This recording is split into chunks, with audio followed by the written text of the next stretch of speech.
This is the first episode of the newly rebranded Positive Toddler Parenting Podcast.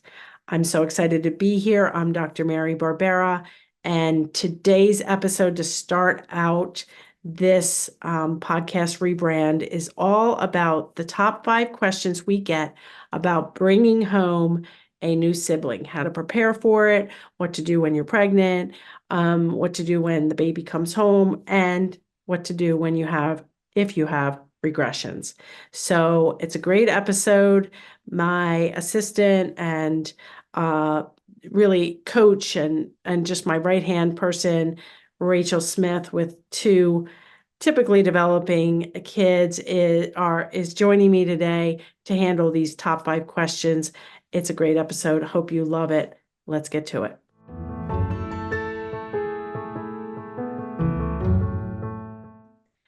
Okay, Rachel, thank you so much for volunteering to be here to ask me our top questions for this episode. I know you have 2 young boys, and so you have been more in the thick of things to pairing up a new baby than the rest of our team. So you got tagged. You're it for the asking of the questions. So thank you so much. Yeah, I'm excited to be here. So let's jump in. The first one is, how do you know if it's the right time or when to have another child? Or even especially if your older child has autism. I know that's been a struggle for a lot of people.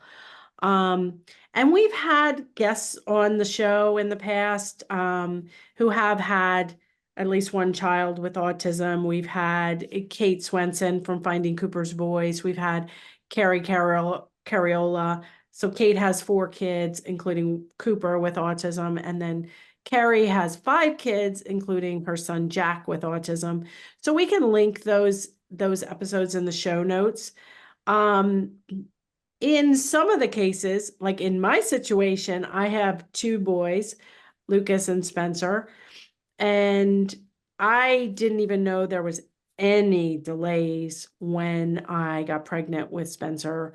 They are only 18 months apart. So you have that kind of situation. Even though Carrie Carriola has 5 kids, I don't think any of them were totally planned after Jack, at least, So sometimes it's an intentional, I can't handle it right now, or I can't see, there is an increase if you have one child with autism. That baby, it has an increased risk of autism at about 19 or 20% from the most recent studies.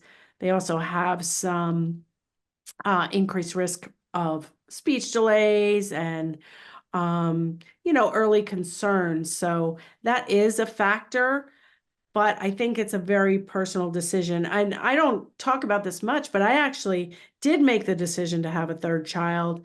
And when Spencer was about 3 and Lucas was about 4.5, I did get pregnant and I had a pretty early miscarriage. And then after that, life got lifey and I never, got back into planning for another one. So in the end, it worked out. Although any child loss, pregnancy loss is devastating. So I think it's a personal choice. I would, for me, and I know last week we rebroadcasted Spencer's episode on siblings, and Lucas and Spencer have given me different parenting perspectives, different challenges, different opportunities. And so I can't imagine life without each of them in our own journeys.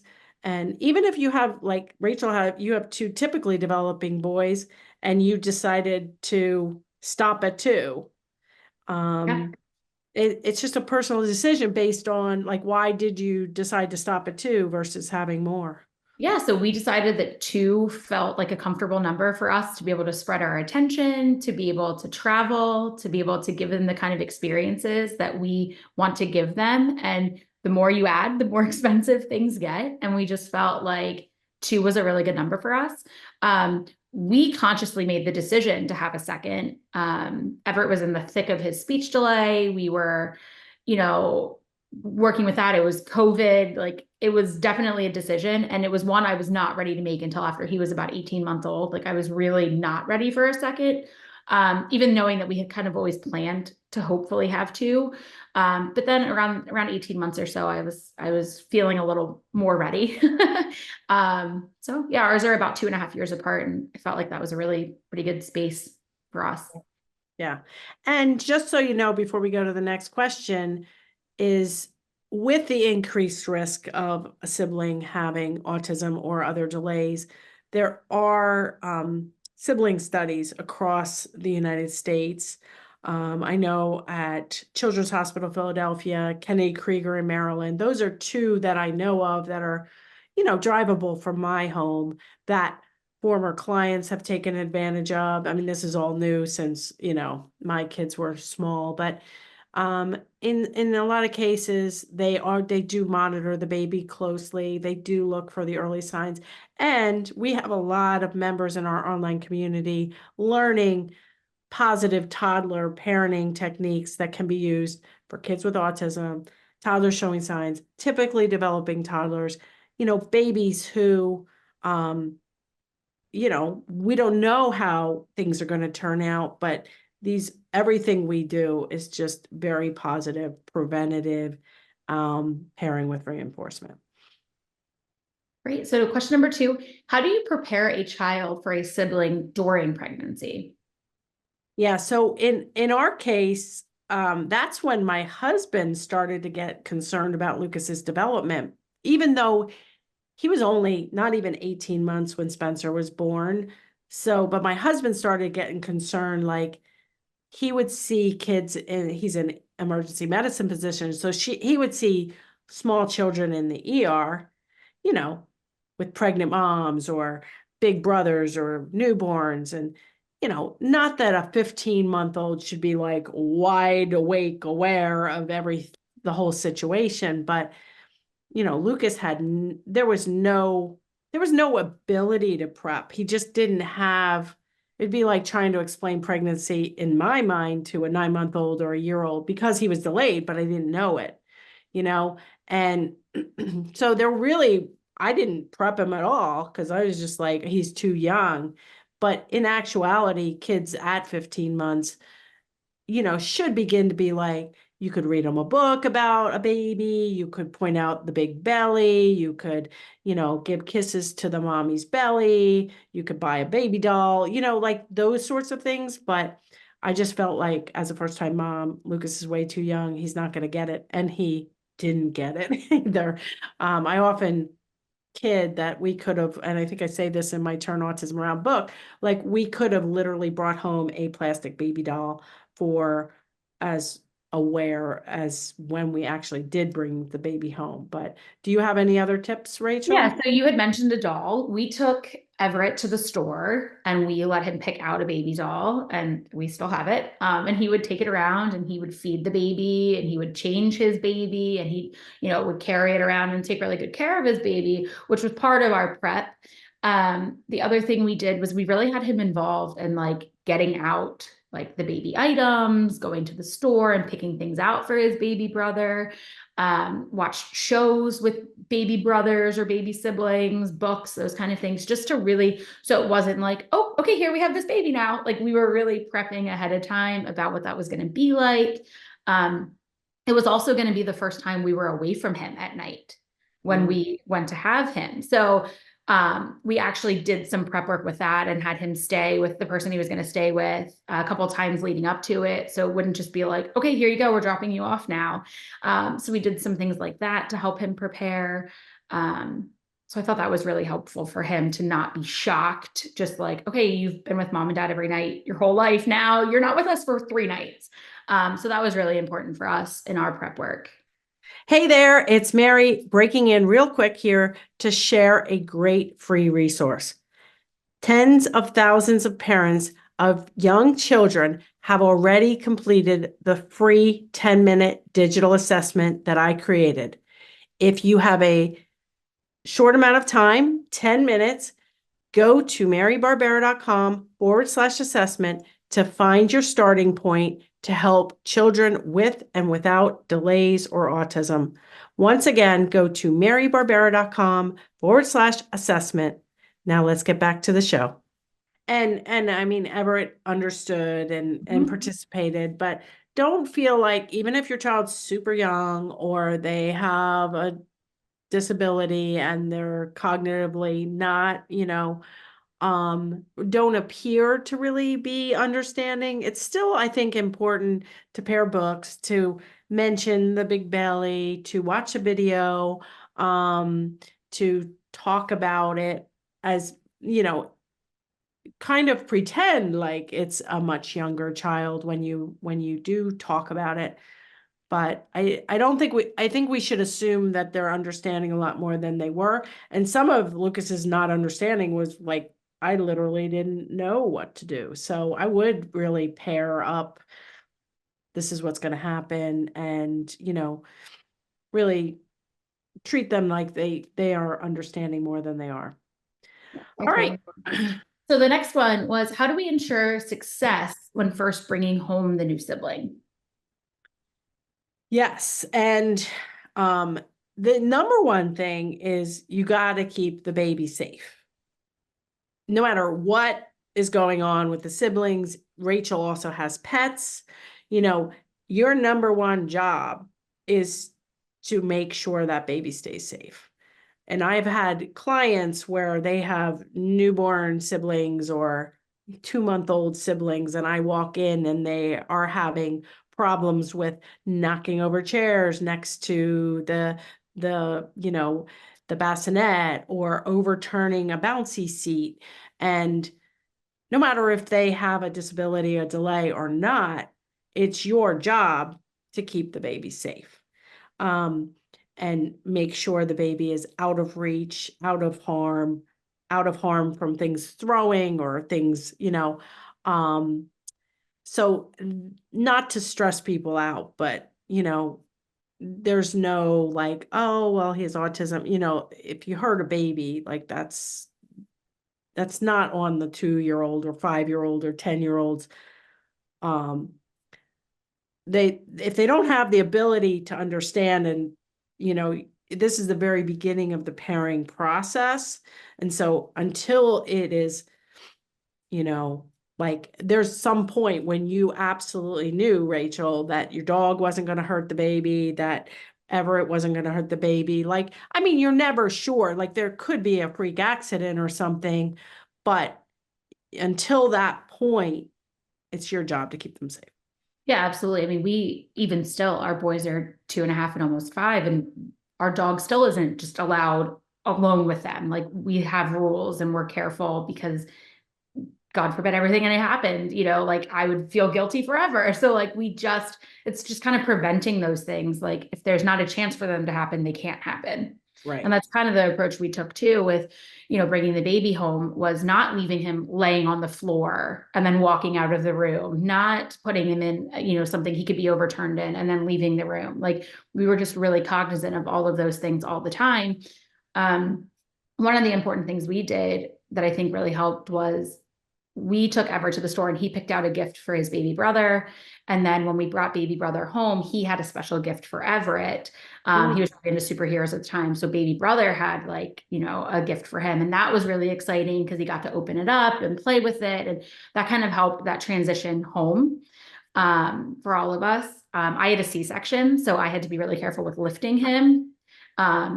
So that was kind of tricky because I could lift his baby brother, but I couldn't really lift him. So I did a lot of sitting and having him come to me.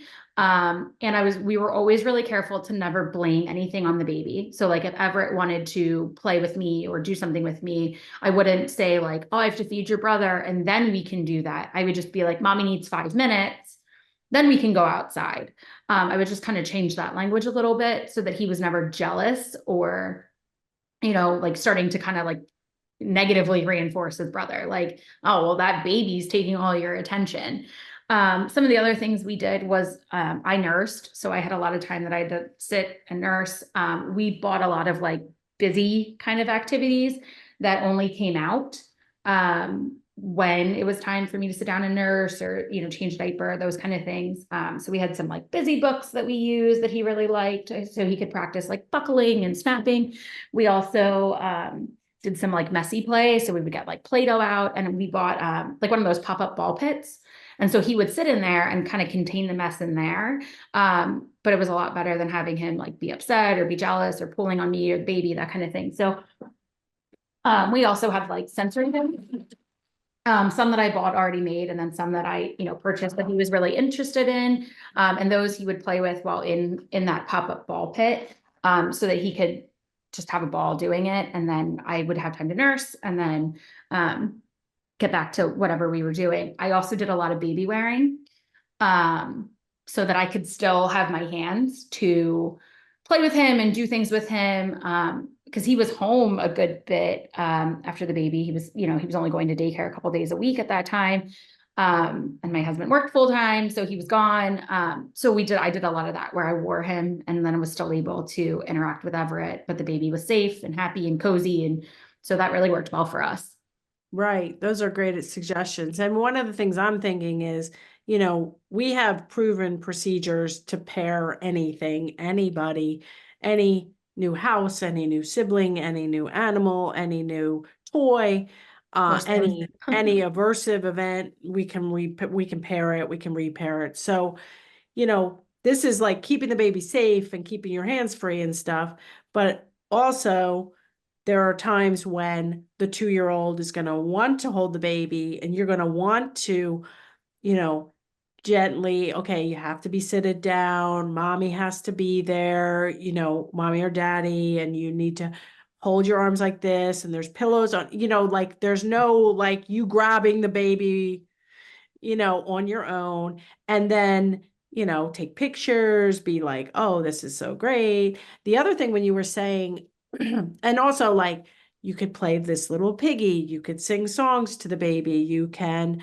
rub the baby's belly, or, if the baby's crying, if you have a child with noise sensitivity, that may really freak them out. So, when the baby cries, if you want to go to another room, or you want to put on these special headphones, that could work if you want to.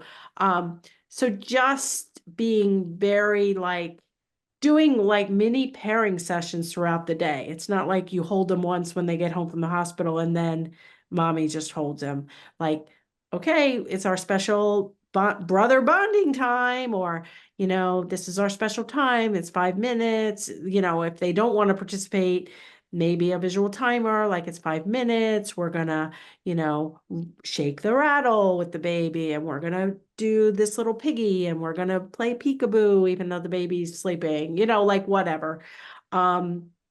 Just to make sure that you are pairing the baby, that when the baby's there, good things happen. And you could even have, the baby's eating, you're having a snack. When you were talking about having the baby bring home the present, and the, brothers exchange presents, you could also go to the dollar store and get a bag of special presents, that when the aunt comes over with nothing for Everett, nothing for the older sibling, they give the baby a gift, and you slip in oh, well, you got a present too.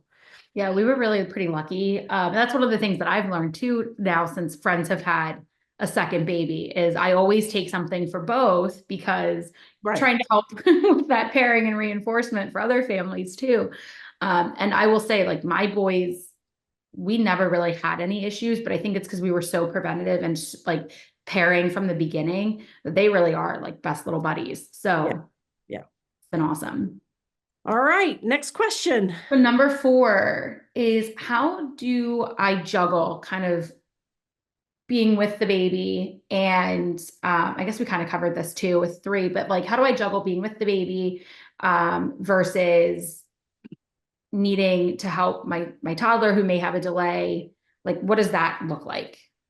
I mean, it really is different because, we're talking about 2 kids each, and bringing home 1 sibling, but there may be, five kids at home, and there may be step kids, there may be different age kids, there may be, And so each situation is going to be really unique. And you also need to sleep, to have your own time for a shower, to, in my situation, I always had a decent amount of help. Um, my parents would come over, like if you can have family members, friends come over. I was in a babysitting co-op, which we did exchange of babysitting. I mean, when you're fresh with a newborn, but maybe, you know, Everett or the older sibling could go over to Susie Q's house and then, in exchange for something or not, like if they have a similarly aged kid, then they might not mind. So, just to try to prioritize time for yourself. And I mean, I've been on TikTok for over 2 years, and sometimes, I'll be scrolling through and I'll get, this mom hired a nanny for a night nurse where, it would like, if money's no object, you could get a ton of help. But if money is a problem or a consideration or whatever, I mean, there's um nurse, volunteers from church and that sort of thing. And fun fact, Kate from K+8 was actually my babysitter years ago when the kids were really little, like when Lucas was first like diagnosed with autism, but like 3 and 2. She would come over to my house. But when she had her twins, I went to the baby shower and everything. And then Lucas was diagnosed. I got my hands full. But then she had 6 more babies and she still lived very local. And so they had a whole system to support her with 6 babies. So you don't have to have 6 babies to get support and to even get free support. So kind of think out of the box and, if you even to prevent yourself from getting overwhelmed too. And I know when Lucas was in therapy down in our basement, somebody would still have to be there as like the custodian. And one time my dad came over to watch Spencer while I ran and did something. And because I needed somebody to be a custodian for Lucas, but also to watch Spencer. And he's like, it's like you're on house arrest here. I'm like, yes, it is. Because I always need to find somebody to come over so I can leave. So, I mean, I kind of joke about it now, but if you're in the thick of things and you don't have the money to hire help or you don't have family support living nearby that can help, it does get overwhelming. So I'm not trying to like, joke about it when it is a very hard thing, but kind of think about your neighbors, your friends, your family member, churches, volunteers, mommy's helpers. Actually, another fun fact, Rachel, I met when she volunteered at a special needs camp. I paid her to be a mommy's helper when she was 14. And now 2 decades later, she works for me. And, stranger things have happened. Like it doesn't take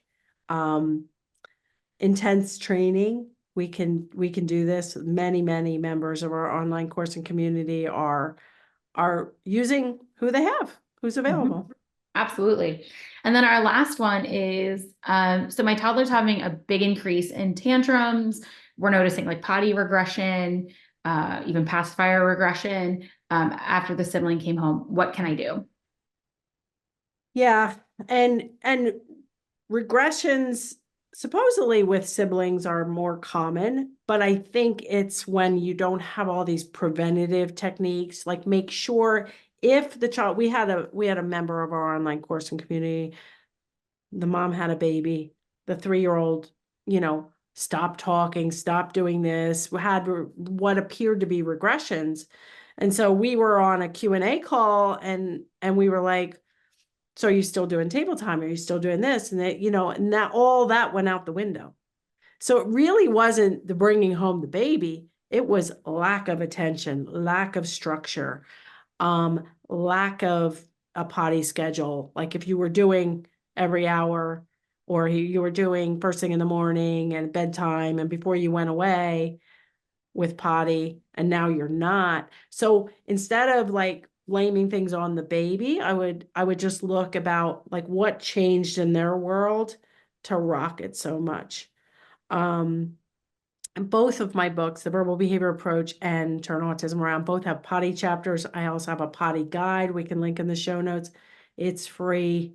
I am probably going to be producing a potty book in the near future. And so there's lots of training on potty regressions, but any regression or any problem behaviors, it probably means the demands are too high and or reinforcement's too low. We just need to flip it. So just check out all my resources to get help with, turning things around, no matter if you have 2 typically developing kids, have 5 kids, have 3 with autism. It doesn't matter. It's the same techniques. It just may be, need much more individualization if you have a variety of situations. So, but I think those were our top questions we get. Hopefully you enjoyed the episode. If you did, we'd love a podcast rating and review to help us get the podcast out to more